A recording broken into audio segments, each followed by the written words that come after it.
این واقعا موضوع دردناک است. سینمای تاجیک برای چی معروف نمیشد؟ تا وقتی که من فکر میکنم تا وقتی که سینمای تاجیک در سینمای تاجیک مثلا کارگردان های از نمیدونم از هر پست کوچه مثلا اومده فیلم میبردارن، تا وقتی فیلم سینمای تاجیک مثلا در سینمای تاجیک تپک و مثلا اون چیزایی که مثلا برای سینما چندان خوب نیست نمایش داده میشد، ما آرزوی حتی از سطح منطقه بیرون رفتن نمیکنیم. منم زیاد حیران میشم برای چی وقتی که تو نورسای تا 16 ساله ما در فوتبال خیلی موفق میشن، حتی در سبقت‌های آسیا تا مقام‌های دوم و اول میرسن، اما وقتی از 16 بالا میشن به سن 18 میرسن و وارد تیم منتخب میشن، تماما مثلا چهره دیگر اگر گفتن ممکن باشد کسب میکنن و تماما بازی‌های انجام میدهند که خیلی موفق نیست و برای یک فوتبال مثلا خیلی شرم‌آور است.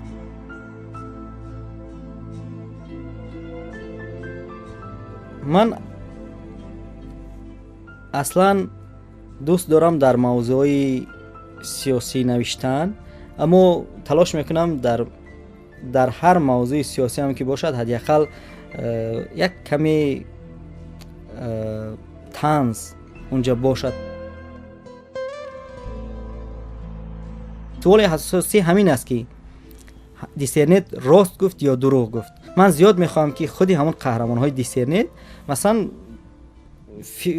گپ زنند که یا اثبات کنند، ثابت کنند که یا در دادگاه یا در مطبوعات یا در رسانه‌ها که دیسرنت دروغ میگوید و آنها مثلا اثر کسی را هم نربودند.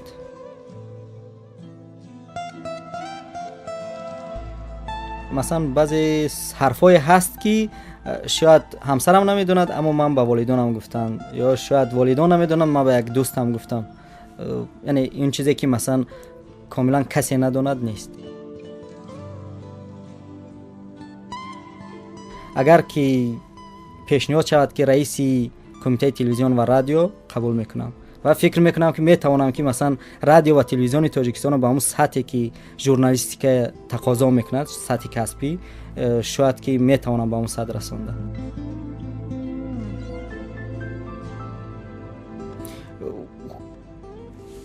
خوب، خیلی یک صحبت تیز و تند بود و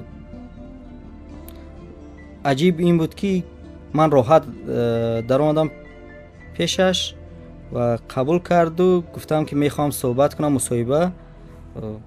راضی شد و همین خیلی خوب. دیگر یادم نیست که اون چی بود، سوال اول سوال آخر چی بود.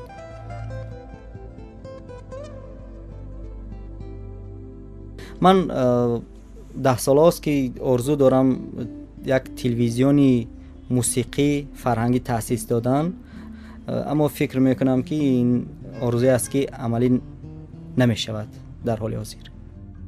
باور دارم که موجهای رادیوی وطن را در دوشنبه و منطقه فراموش نکردید و روزهای شنبه و یکشنبه روی این موجها برنامه پرس کلوب را میشنوید. این نوبت مهمان برنامه عبدالعزیز واصی است.